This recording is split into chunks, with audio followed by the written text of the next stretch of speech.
오늘 하나님 말씀은 사무엘하 9장하고 10장 우리 두 장을 보도록 하겠습니다. 9장은 다윗이 요나단과 맺은 그 언약에 따라 요나단의 아들 무비보셋을 돌보는 그런 사건이 9장에 나오고 있고요. 10장에서는 이 암몬 자손과의 그러한 전투 속에 이 하나님께서 8장에서 행하셨던 여전히 승리하게 하시는 그 하나님의 그 역사를 우리들에게 엿보게 하는 장면이 10장에 나오고 있습니다. 자, 우리 먼저 우리 말씀을 잠깐 우리 9장에서부터 9장 우리 1절부터 8절까지 말씀, 구약 476페이지 9장 1절 이하의 말씀 한 절씩 교도하시겠습니다. 다윗이 이르되 사울의 집에 아직도 남은 사람이 있느냐? 내가 요나단으로 말미암아 그 사람에게 은총을 베풀리라 하니라. 사울이 집에는 종 한 사람이 있으니 그의 이름은 시바라. 그를 다윗의 앞으로 부르매 왕이 그에게 말하되 내가 시바냐 하니 이르되 당신의 종이니이다 하니라. 왕이 이르되 사울의 집에 아직도 남은 사람이 없느냐? 내가 그 사람에게 하나님의 은총을 베풀고자 하노라 하니 시바가 왕께 아뢰되 요나단의 아들 하나가 있는데 다리 저는 자니이다 하니라.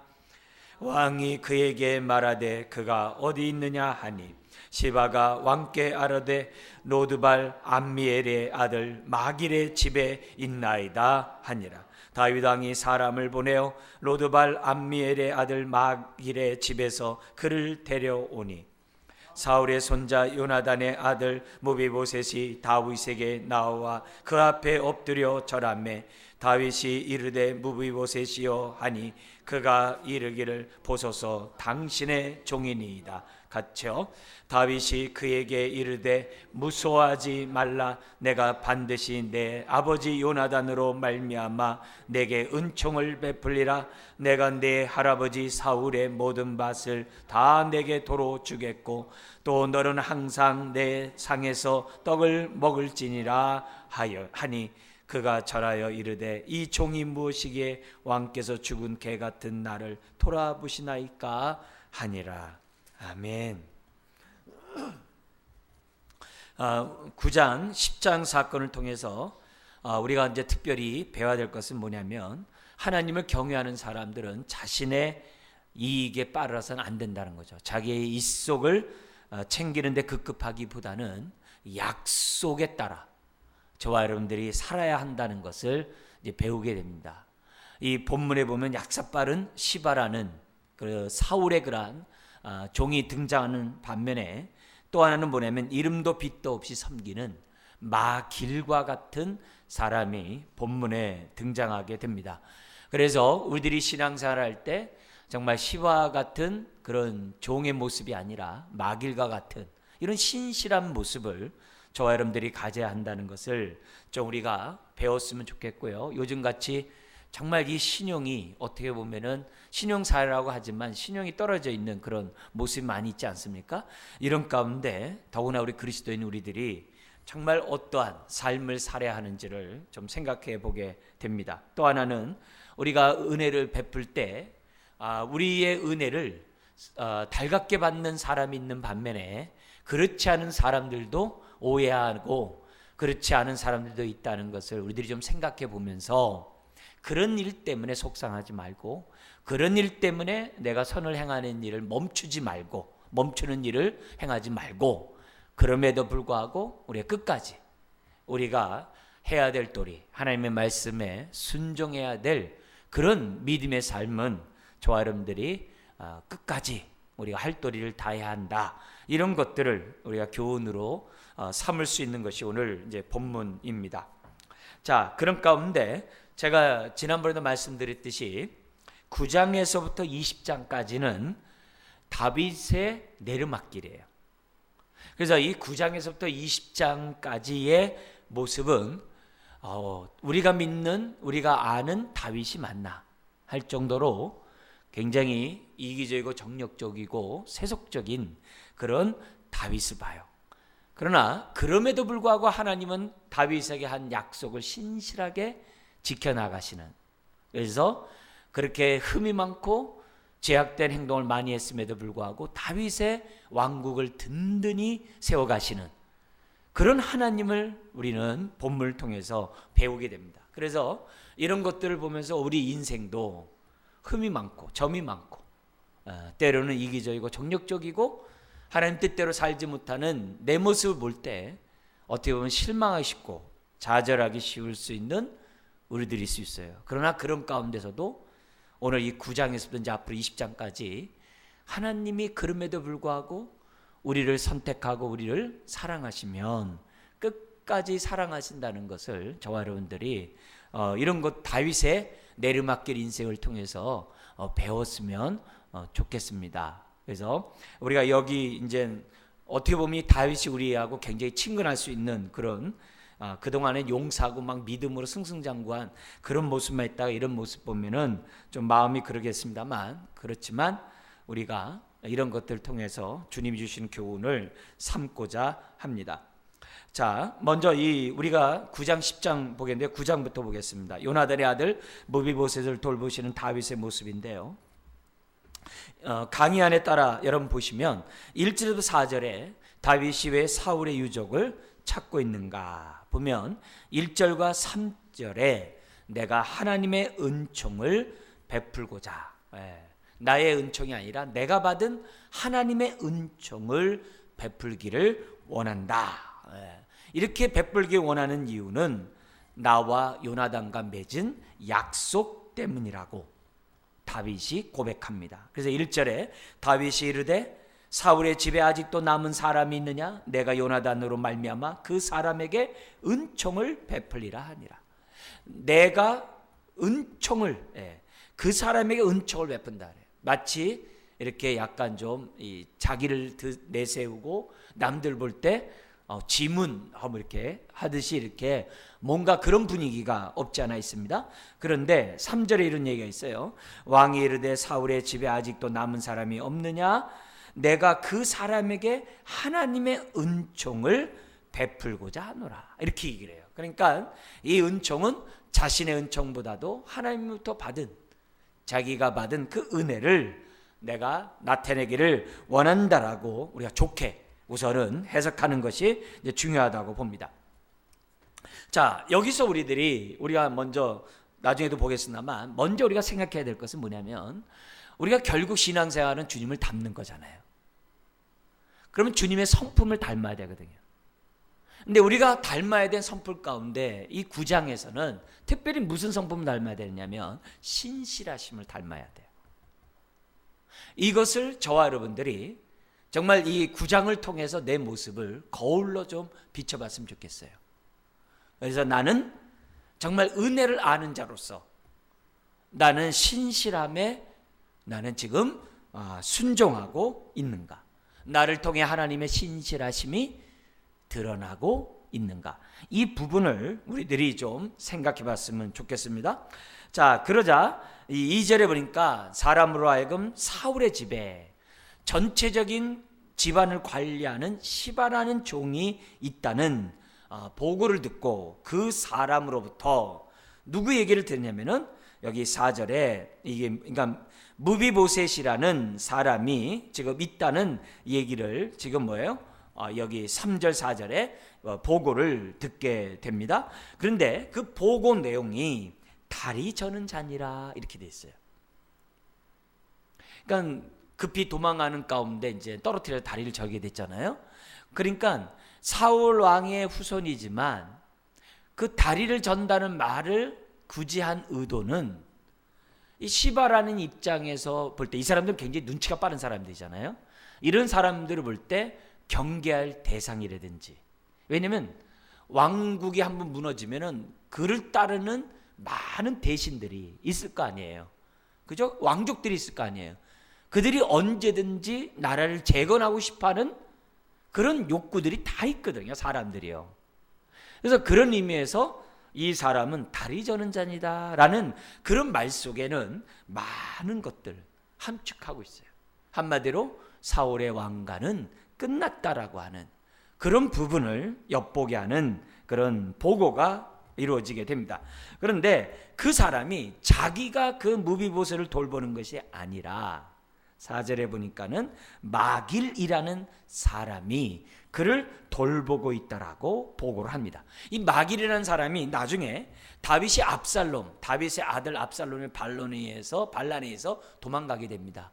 그래서 요단강을 건너가는 이 정말 비참한 이런 도피 생활을 하게 되는데, 그럴 때 다윗에게 찾아와 가지고 음식을 제공하면서 다윗을 도와줬던 사람이 바로 마길이라는 사람이에요. 사무엘하 17장의 뒷부분에 나오게 됩니다. 그러니까 이 사람은 지금 다윗이라서 잘 섬기는 게 아니라 지금 뭐예요? 사울 왕의 손자인 무비보셋도 지금 망해간, 이미 망한 그 자식도 돌볼 정도로, 그죠? 사울뿐만 아니라 지금 다윗도 돌보는 거 아니겠습니까? 돌볼 정도로 이 사람은 이미 긍휼함이 있는 사람인 거죠. 벌써 그 사람은 하나님의 긍휼함을 지금 신실하게 이 사람이든 저 사람이든 어려움을 겪고 있는 사람들에게 베푸는 사람으로 성경에 기록되어 있습니다. 자, 그러나 반면에 시바라는 사람이 등장하게 되는데, 이 사람이 나중에 다윗이 사울왕의 모든 재산을 무비보셋에 주고요, 그것을 관리하는 사람으로 시바를 세웁니다. 근데 압살롬이 다윗을 반역하는 그 격병기 때 시바가 자기 먹을 양식을 가지고 다윗을 도와줍니다. 그때 너희 주인 무비보셋은 어디 있느냐 했을 때 무비보셋에 대해서 부정적으로 얘기해요. 그러자 다윗이 뭐냐면 재산 너 다 가져라, 이런 사건이 벌어지게 돼요. 근데 나중에 다윗이 돌아온 다음에 무비보셋에게 너 왜 그때 나한테 오지 않았냐 라고 얘기했을 때 시바가 자기를 갖다 제쳐놓고 갔다라는 얘기를 하므로 재산을 2분의 1을 되찾게 되고 나머지 2분의 1을 시바가 갖게 되는, 그러니까 왕이 이제 자기 나름대로 지혜롭게 한다고 했습니다만, 그 시바가 얼마나 머리가 빨리 돌아가는, 어떻게 보면 좀 심한 말로 하면 얍삭빠른 계산적인 사람이었는가를 우리들에게 보여주는, 권력자에게 철저히 아부하는 이런 모습을, 자신의 이석을 챙기는 그런 시바의 모습을 이제 보게 됩니다. 자, 그런 가운데 5절에서 13절에 보면은 무비보셋에게 어떻게 은총을 베푸냐면, 어렵게 찾은 그에게 7절에 사울의 밭 재산을 다 줍니다. 7절과 11절에 왕의 식탁에 함께 동참함으로 왕자 대우를 받습니다. 극진한 대우죠. 그러니까 그 무비보셋을 대우하면서 다윗은 지금 누구에게 대우하는 거예요? 요나단을 섬기고 있는 거죠. 그 다음에 9절 10절에서 보면은 시바의 가족을 그의 종으로 보내요. 그래서 시바의 가족의 그런 식구가 뭐냐면 35명의 종이 있는데, 그러니까 35명인데 졸제 뭐냐면 무비보셋의 종이 되는 그런 사람이 되고, 무비보셋에 먹을 수 있는 모든 식량을 갖다 공급해주는 역할을 맡게 됩니다. 근데 다윗이 이렇게 은총을 베푸는 그 모습 앞에 8절을 보면은 이런 얘기를 무비보셋이 합니다. 왜 나 같은 자에게 은총을 베풉니까? 자격이 없는 자에게, 그 어느 누구도 돌보지 않고 마길이라는 사람이 걷어서 자기의 생명을 연장하게 된 그 누구도 돌보지 않는 그 왕족이 얼마나 많았겠어요? 돌보지 않았음에도 불구하고 당신은 어찌하여 나에게 이런 은혜를 베푸냐고 진심으로 감사하는 그 모습을 보여주고 있는 거죠. 그러니까 벌써 이 무비보셋 입장에서 볼 때, 그 입장에서 보면은 그 인생 얼마나 한탄했겠어요? 원망했겠어요? 자기 아버지를 비롯한 할아버지를 얼마나 원망했고, 자신이 태어난 것에 대해서 얼마나 원망했겠습니까? 그죠? 그의 삶이 얼마나 비참한 삶을 살았겠습니까? 그죠? 자기 모든 가족들 다 몰살당하고 그런 끔찍한 일을 겪고 있을 때 그는 정말 하나님을 늘 원망했는지 모를 거예요. 그렇지만 이런 것들을 통하여 과연 하나님은 살아계시구나, 과연 하나님은 나 같은 자도 돌보는구나, 이런 은혜를 무비보셋이 경험했었다라고 능히 말할 수 있다는 거죠. 이런 의미에서 우리가 신앙생활하면서 이 마길과 정말 이 또 다윗과 같이 은혜를 받은 사람으로서 은혜를 드러내고자 하는 이런 것들은 지금 무비보셋과 같은 그런 사람들에게 큰 소망과 위로를 주는 어떤 행동이 될 수 있다는 것을 본문은 우리들에게 가르쳐주고 있습니다. 자, 우선 이런 얘기 속에서 우리가 한번 좀 집중적으로 우리가 좀 적용하면서 우리가 다시 한번 상기시키고 싶은 그런 말씀을 다시 한번 여러분에게 강조하고 싶은데요. 다윗은 자신이 받은 바 은혜를 어떻게 돼요? 요나단과 약속한 그 약속을 지킴으로 드러내 보였다라고 지금 성경 우리들에게 가르쳐주고 있어요. 이거는 은혜를 아는 사람이라면 누구나 해야 될 행동이라고 봐요. 요즘 최근에 유명 그렇게 연예인들의 그 부모가 진 빚 때문에 아주 그 인기에 굉장히 민감한 연예인들이 많은 어려움을 겪거든요. 지금 이제 법에 의하면 그 사람들은 아무 책임이 없어요. 만약에 유산 받은 게 없다든지 뭐 이렇게 된다면은 아무런 책임이 없단 말이에요. 근데도 이제 굉장히 이제 민감한 그런 상황이기 때문에 합니다만, 여기서 그리스도인이라고 한다면, 그죠? 물론 이제 뭐 불신자들도 더 말할 것도 없겠습니다만, 어쨌든 그리스도인이라고 한다면은 만약에 자신이 갚을 책임이 없다 할지라도, 오히려 손해를 부모로부터 많이 받다 할지라도 자신이 그리스도인이고 갚을 능력이 있다고 한다면 당연히 갚아야 한다는 거죠. 네. 당연히 갚아야 한다는 거죠. 어쨌든 내가 뭐냐면 부모와 나와의 관계, 그것도 일종의 관계 아니겠습니까? 그런 관계에 있는 자녀가 부모의 명예를, 그 사람에게 피해를 우리가 손해를 갖다 해결해 주는 건 두말할 것도 없고, 부모의 명예를 갖다가 세워줘야 되는 이런 것은 오늘날 우리들이 살아가는 데 있어서 정말 마땅히 해야 될 일이라고 볼 수 있는 거죠. 갚을 능력이 없을 때는 얘기가 좀 다를 수 있어요. 그러나 갚을 능력이 있을 때는 당연히 부모가 진 빚에 대해서 뭐냐면 마땅히 갚는 것이 한 가족의 어떤 그런 모습일 수 있고, 더 나아가서는 우리가 믿는 하나님의 자녀로서의 책임 있는 행동이라고 말씀드릴 수가 있다는 거죠. 자, 그런 의미에서 오늘 우리가 신앙생활하면서 오늘 내 모습을 한번 보는 거예요. 나는 은혜를 아는 자로서 나는 정말 약속에 신실한 자인가? 시편 15편 4절에 보면은 이런 말씀이 있어요. 하나님을 경외하는 사람들의 눈의 특징이 나오는데, 망령된 자를 멸시하며 여호와를 두려워하는 자를 존대하며 그의 마음에 서원한 것은 해로울지라도 변하지 않는다. 이렇게 돼 있어요. 다윗의 고백이에요. 다윗이 그의 일생 속에서 자기가 갖고 있는 신앙 고백이 이런 거였어요. 내가 서운했으면 나에게 어떻게 돼요? 해로울지라도 나는 그것을 갚겠다. 내가 그것을 행하겠다. 이 다윗이에요. 그러니까 다윗이 하나님의 마음에 합한 이유가 단순히 하나님만 잘 믿었다, 그런 게 아니라 그 잘 믿은 것을 통하여 뭐가 나타났냐면 하나님의 성품이 드러나게 했다는 거예요. 특히 내가 서운한 것은 해로울지라도 변하지 아니하며, 이런 태도, 이것이 다윗이 하나님의 마음에 합한 사람으로서 쓰임받는 거죠. 저나 여러분들도 마찬가지예요. 우리가 어떤 일을 내가 약속을 했어요. 어떤 일을 결단하기도 했어요. 근데 내 삶이 갑자기 지금보다 더 좋은 환경이 열렸을 때 금방 터날 버릴 수가 있어요. 여러분, 그것이 이렇게 정말 오랜 기간을 놓고 봤을 때는 그게 죄악일 수 있어요. 나는 하나님의 은혜이고 하나님의 축복 가운데 내가 좋은 길을 나는 하나님이 주셔서 내가 했다라고 생각할는지 모르지만, 모법이라는 게 있어요. 법도 모법이 있단 말이에요. 헌법이 있고 거기에 따라서 이렇게 다 있단 말이에요. 모법이 우선돼야 돼요.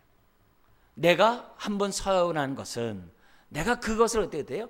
끝까지 지키는 가운데 내가 손해가 될지라도 끝까지 지킬 때 하나님이 그 인생을 끝까지 책임져 주는 그런 은혜가 있다는 거예요. 그러니까 동기가 그냥 하는 게 아니라 하나님 앞에 지금 뭐예요? 이런 시편 15편 4절과 같은 이 말씀이 우리에게 마음에 새겨져 있기 때문에 이 상위법에 우리들이 마음에 딱 갖고 우리들이 헌신할 때 하나님의 그 인생을 축복하는 거예요. 그것 때문에 주변 사람들이 왜 좋은 것 맞았느냐, 왜 좋은 일 기회 찾느냐 말할런지 모르지만 어떻게 보면 평생 그것 때문에 혼내고 뭐라고 막 잔소리할런지 모르지만 하나님은 중심을 보시는 거예요. 하나님 중심을 보세요. 그런 부분에서 오늘 저와 여러분들이 하나님 앞에 설 때 우리들의 정말 이 헌신과 이 서약을 어떻게 해야 하는지를 저와 여러분들이 생각해야 돼요. 환경이 열린다고 하고 환경이 닫히면 아니라고 하는 그렇게 우리들이 신앙생활을 했다가는 좌지우지하게 돼 있어요. 다 치우치게 돼 있어요.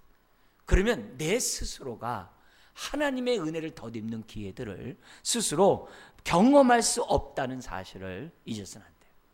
내가 한번 서원한 것은 해로울지라도 지키고자 하는 이런 태도, 이것이 하나님 앞에서 먼저 우리가 상의적으로 지켜야 될 법이라는 것을 보게 됩니다. 그러면서 이 다윗은 아까 다리가 저는 자니라 쓸모가 없다 얘기하는 거죠. 그를 경계할 필요도 없다는 거죠. 어떻게 보면은 부정적으로 볼 때 그런다 할지라도 무배보색과 같은 사람에게 어떻게 돼요? 하나님의 신실함을 보였어요. 우리가 나보다 나은 사람, 심지어는 상대방으로부터 뭔가 얻을 것이 있는 사람에게 잘해주는 것은 누구나 할 수 있어요. 예수님도 너에게 갚을 수 없는 자를 도와주라고 그래요. 이건 굉장히 중요한 거예요. 왜냐하면 갚을 수 없는 사람을 도와주는 것은 하나님의 은혜 없이는 안 되거든요. 하나님의 은혜 없이 안 되거든요. 우리가 뭔가 비슷하고 뭔가 내가 얻을 수 있는 사람에게 잘하는 것은 이 세상 이방인들도 할 수 있다고 그래요.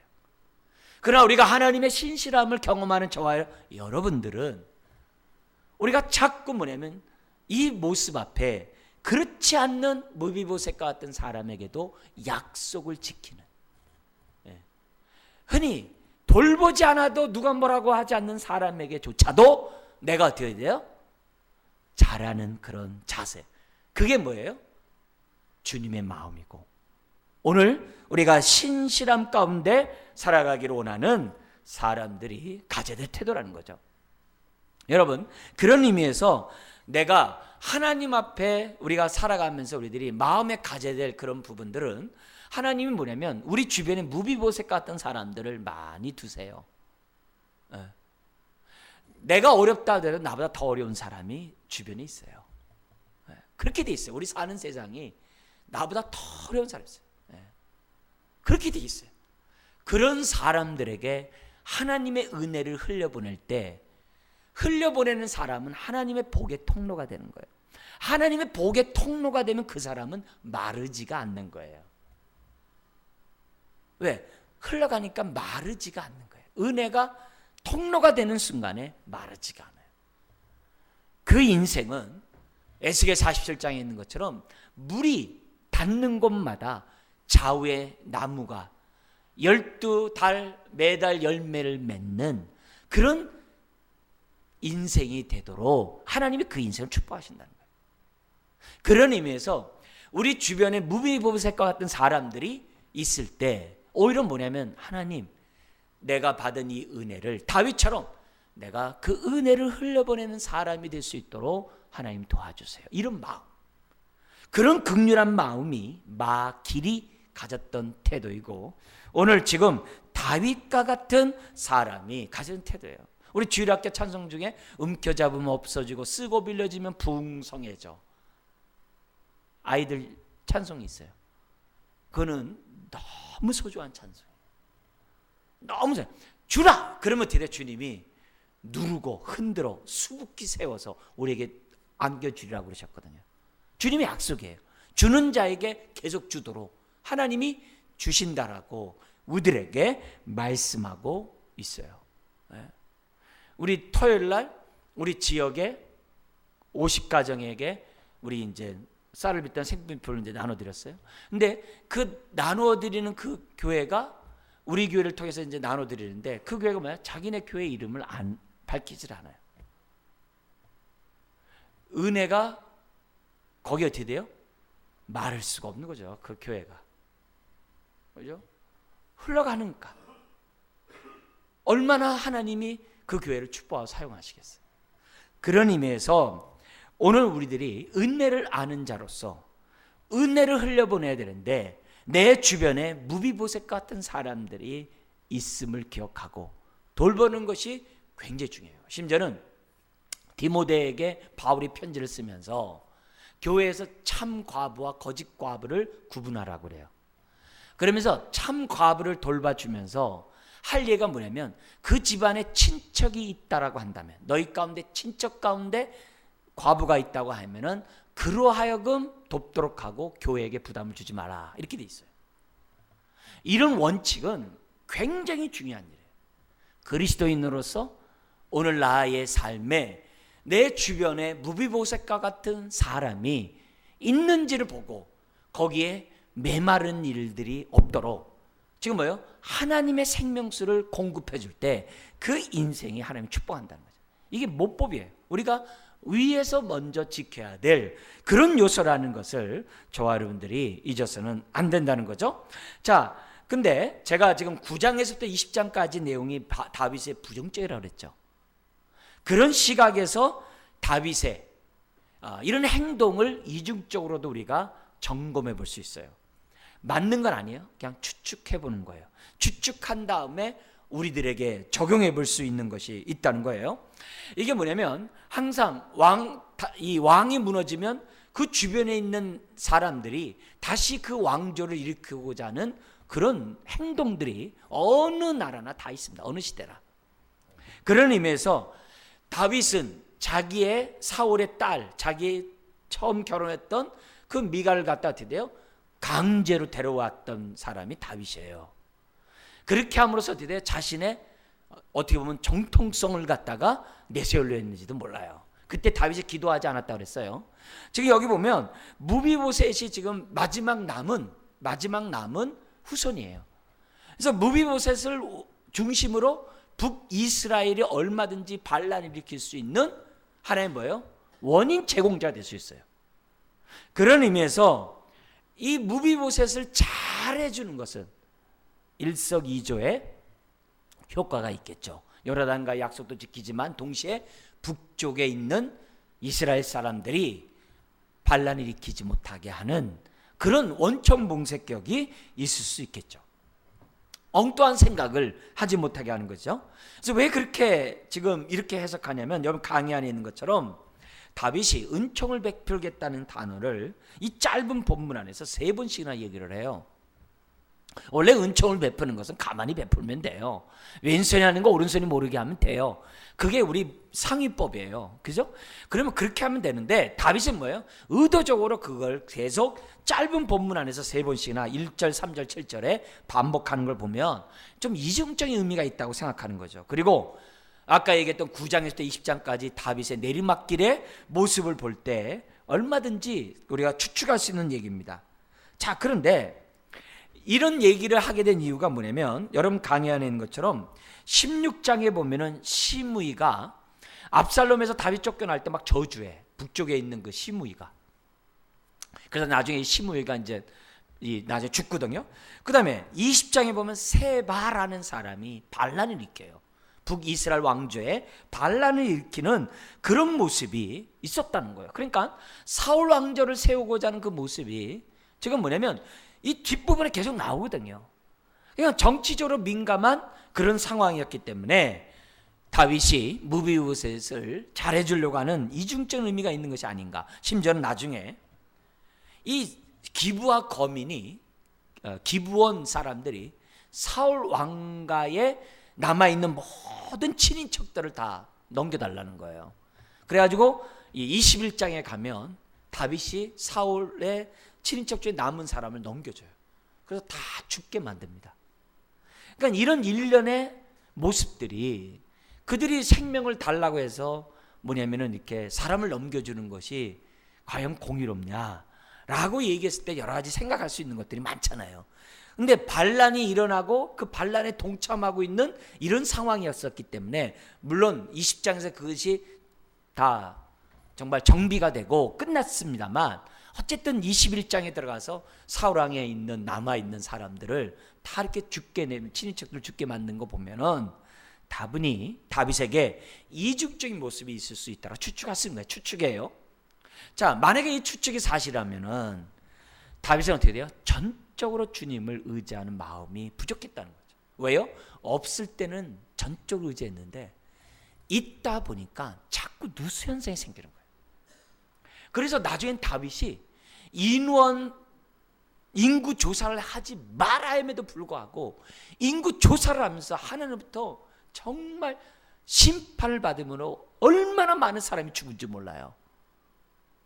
그러니까 이런 모습들을 보면 다윗이 모든 것을 많이 가지면 가질수록 전적으로 하나님을 의지하는 부분에서는 흔들렸다는 것을 우리에게 보여주는 거예요. 그러니까 다윗이 마지막에 이렇게 잘못을 했던 걸 보면은 그 단초가 어디 있느냐?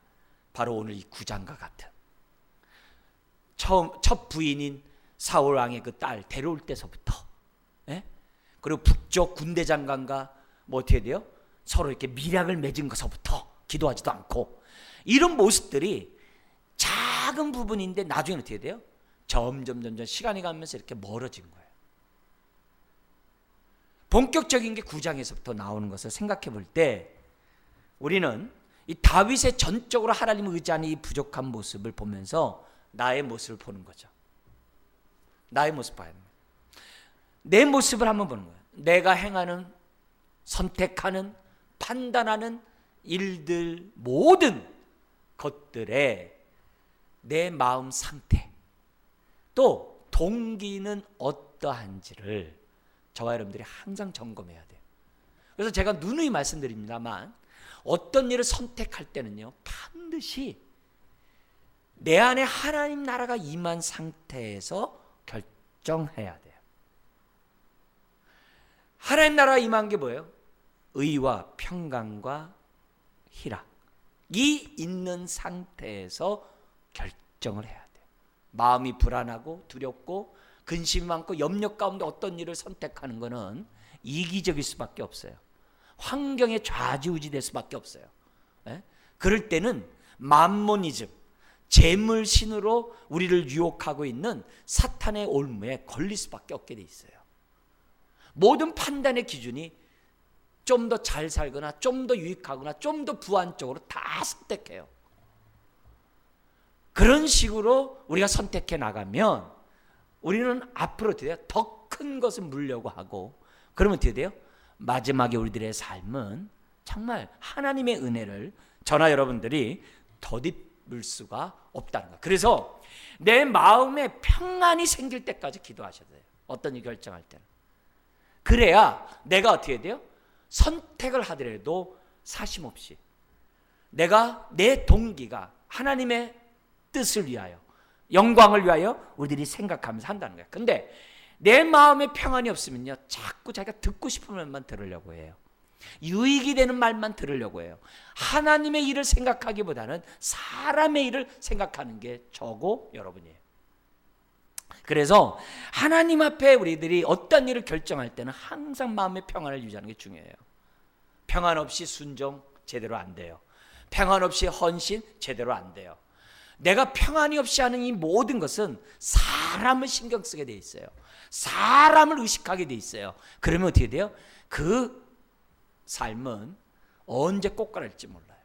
그렇게 하면 안 됩니다. 그래서 우리가 다윗의 이런 모습을 보면서 항상 어떤 일을 할 때마다 자원하고 기쁨으로 우리가 희생 속에서 헌신하려면 마음의 평안이 없으면 안 됩니다. 중대한 일들을 결정할 때도 불안한 가운데 절대 결정하지 마세요. 불안한 모습을 하는 것보다 어리석은 일이 없어요. 하나님이 주신 은혜 가운데 기도하고 내 마음의 평안이 주께서 오게 해달라고. 그래서 평안이 오는 방법에 세 가지가 있죠. 어떤 선택할 때 첫째, 이것이 하나님의 뜻인가? 두 번째, 이것이 지체 유익과 덕을 세울 수 있는데 아주 혁혁한 정말 첩경인가? 세 번째, 내가 욕심이 아니라 내 믿음으로 선택한 것인가? 세 가지 관점에서 우리들이 선택을 하면 마음의 평안이 우리를 지배할 수가 있다는 거죠. 자, 그래서 우리 지난 주일날 우리가 설교했던 것처럼 제자도의 삶에 있어서 정말 중요한 게 뭐냐? 내 생각을 항상 주님의 뜻에 맞춰야 돼. 육의 생각은 사망이요 성령의 생각은 생명 평안이다. 말처럼 그게 정말 우리가 쉽게 영의 생각하는 게 아니에요. 하나님의 뜻에 우리가 행하는 게 아니에요. 마음에 평안이 없으면 우리가 그런 선택을 할 수 없어요. 이건 머리로 하는 것이 아니라 우리가 정말 체험하면서 저와 여러분들이 하셔야만 한다는 겁니다. 자, 그러면서 10장에 넘어가서 암몬 왕이 죽습니다. 그래서 그의 아들 한운이 대신해서 왕이 됩니다. 그래서 다윗이 그 죽은 그 아버지를 위해서 사절단을, 조문 사절단을 보내게 됩니다. 그러나 암몬에 있는 참모들이 그 새롭게 왕이 된 사람에게 이것은 정탐하러 온 것입니다 해가지고서 잘못된 보고를 함으로 이 조문 사절단에게 수치를 해버립니다.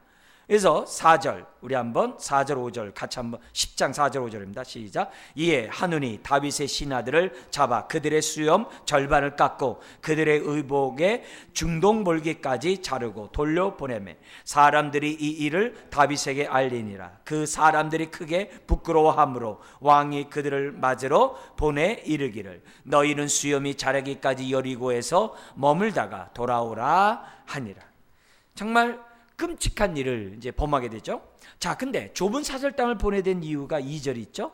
뭐라고 되냐면은 나하스의 아들 한운에게 은총을 베풀되 그의 아버지가 내게 뭘 베푼 것 같죠?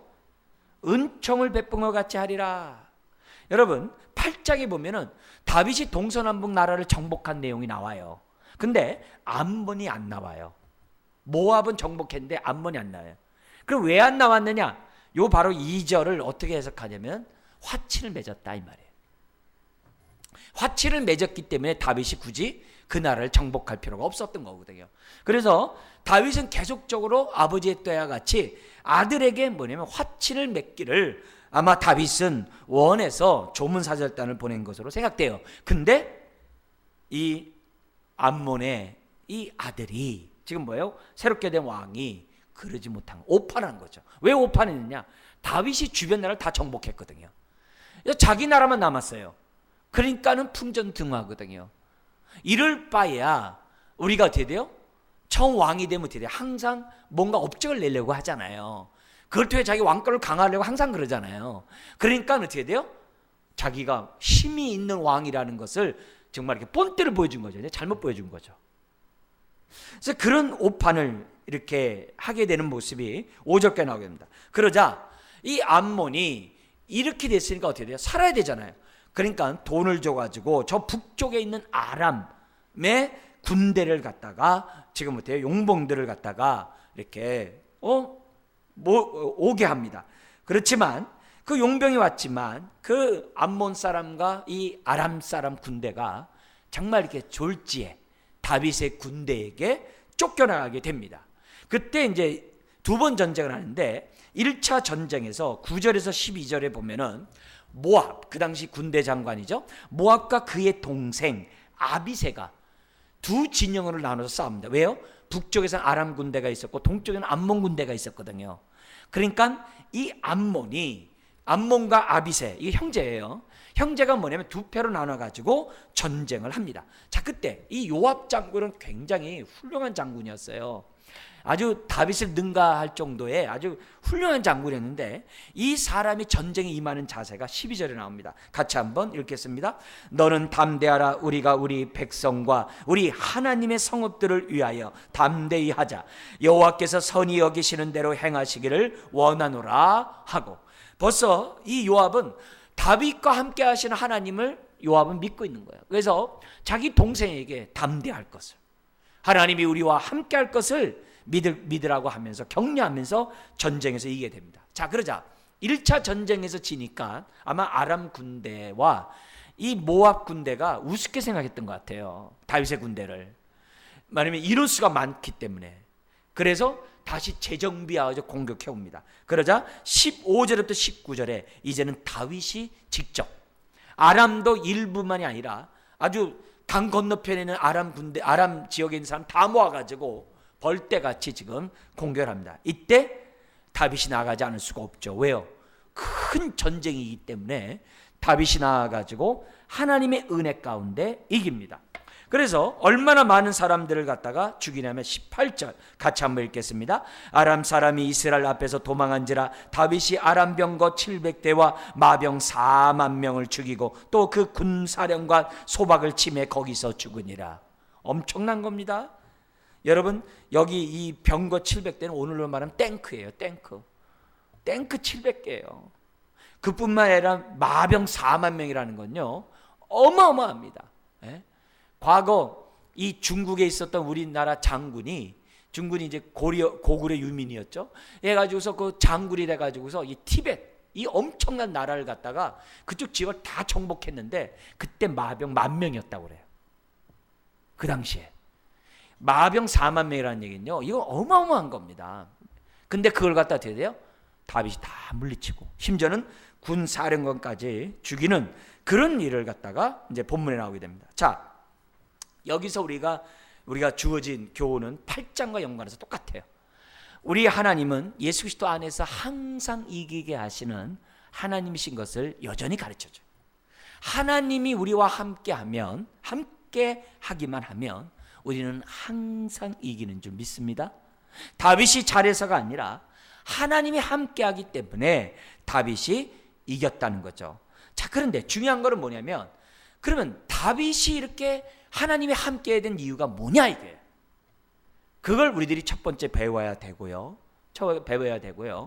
그 배움을 오늘 우리들이 지금 교훈에 삼아야 됩니다. 자, 근데 그 얘기는 마지막에 하고 우선 우리 지역적인 교훈을 한번 우리가 좀 살펴보려고 하는데요. 그것이 뭐냐면, 지금 다윗은 암몬 사람과 화친을 맺으려고 사람 보낸 거잖아요. 호의를 베풀려고 한 거 아니에요. 근데 어떻게 돼요?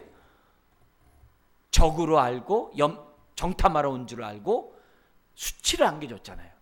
중동 문화에서 수치는요 목숨 내놓는 거예요. 싸우자는 거예요. 그러니까 그런 행동을 해요. 그러니까 이런 모습에서 물론 다윗이 그 수치를 갖다가 전쟁에서 이기면서 씻었지만은 우리가 어떻게 돼요? 다윗처럼 눈에 보이는 승리를 갖지 못할 때가 있죠. 그죠? 얼마든지 우리의 삶에 있을 수 있잖아요. 그리고 내가 어떻게 돼요? 속상함으로 내가 정말 끙끙 앓을 수도 있는 우리 될 수 있죠. 꼭 이기고 무찔러서 이런 것만이 아니잖아요. 우리의 삶 속에 얼마든지 호의가 오도가 되고 오해가 돼가지고 사람들에게 아픔을 주는 그런 또 우리가 받는 그런 일들은 얼마든지 있다는 거예요.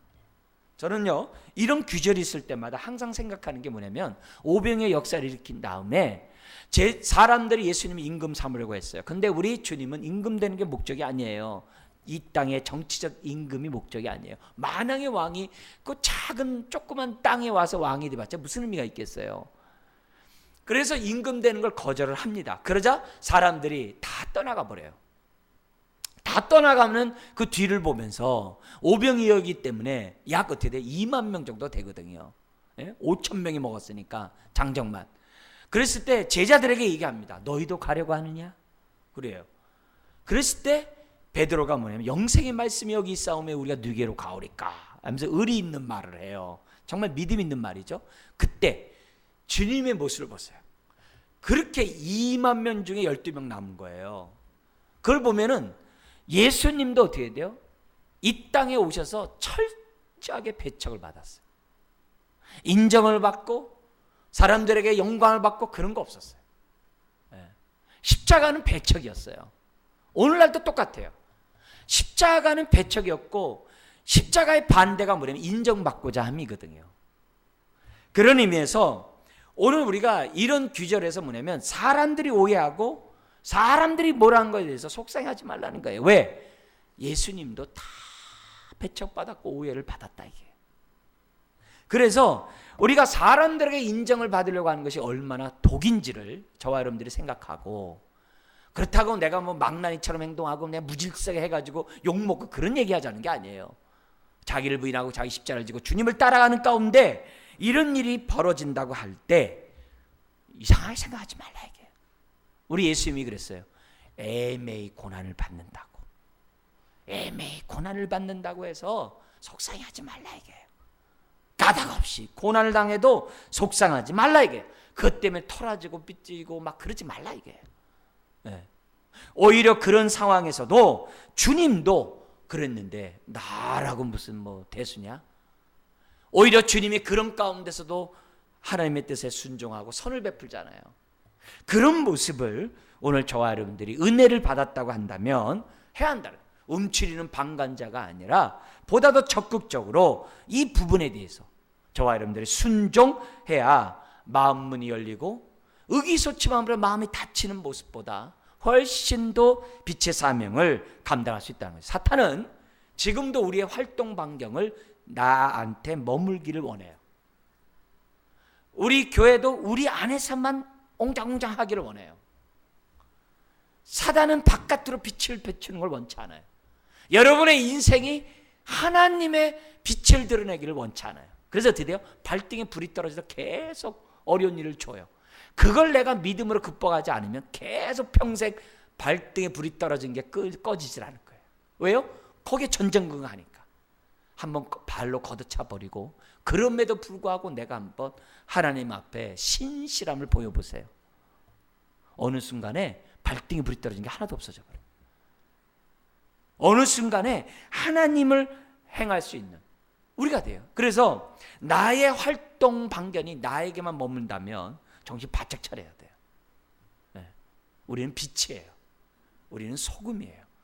우리는 사람들에게 영향력을 미치지 않으면 안 되게 되어 있는 하나님의 생명의 통로예요. 그렇기 때문에 내일에 전전긍긍하고 내일에 급하고 내일에 빠른 인생이 되면 안 됩니다. 네. 그럼에도 불구하고 우리가 순종을 해야 되는 거죠. 네. 오늘 이 다윗의 모습을 우리가 이렇게 보면서 항상 이기게 하신 두 번째 우리 좀 이 교훈을 보고 마치도록 하겠는데요. 항상 하나님이 함께 하니까 어떻게 돼요? 그 누가 와도 못 이기죠. 그죠? 못 이기죠. 그래서 우리들이 신앙생활 할 때마다 지금 뭐냐면 항상 이길 수 있도록 해야 돼요. 그래서 디모데후서 2장 21절 이하에 보면은 우리는 뭐예요? 믿음의 사람들과 함께 교제하라고 그래요. 내 신앙에 도움이 안 된다고 한다면은 너무 어떻게 돼요? 어떤 사람이 자꾸 걸린데 되면요, 우선순위에서 좀 제쳐놓을 필요도 있어요. 내가 약하면, 그걸 뛰어넘지 못하면. 네. 그래서 함께 우리가 신앙생활하는 사람과 먼저 우리가 연합해서 우리가 뭐예요? 주를 아는 지수에 자라갈 필요가 있다는 것을 우리들에게 보여주고 있다는 거죠. 그래서 우리가 아무리 바빠도 주님을 섬길 수 있는 시간을 확보해 놔야 되고, 아무리 바빠도 믿음의 지체들과 교제하는 시간들을 확보해 놔야 돼요. 그렇지 않으면 안 돼요. 우리 이 세파에서 떠내려 갈 수밖에 없다는 것을 우리들에게 보여줘요. 고린도후서 2장 14절인 것처럼 항상 그리스도 안에서 우리를 이기게 하신 하나님 앞에 바울이 감사한다 그랬어요. 오늘 저와 여러분들이 그리스도 안에만 있으면 각처에서 그리스도 안의 냄새를 바란다 그랬어요. 내가 있는 곳이 정말 음침한 골짜기고 악을 골짜기라 할지라도 그리스도의 승리의 향기를 바라게 되어 있다는 것을 주님이 얘기해요. 심지어 이렇게 얘기해요. 요한복음 16장에 내가 세상을 이겼노라 담대하라 그래요. 그러니까 주님이 이겼으면 저와 여러분들이 주님 안에 있으면 오늘 나를 이길 수 있고 내 환경을 이겨나갈 수 있고 어려운 가운데서도 순종할 수 있는 사람이 될 수 있다는 것을 우리들에게 보여줘요. 그러려면 다윗같이 항상 승리하려면 되느냐? 다른 거 없어요. 다윗처럼 경건하면 돼요. 다윗처럼 믿음 생활하면 돼요. 다윗처럼 믿음의 사람이 되면 돼요. 그러면 다윗이 어떻게 이렇게 믿음의 사람 경건의 생활을 하게 됐는가?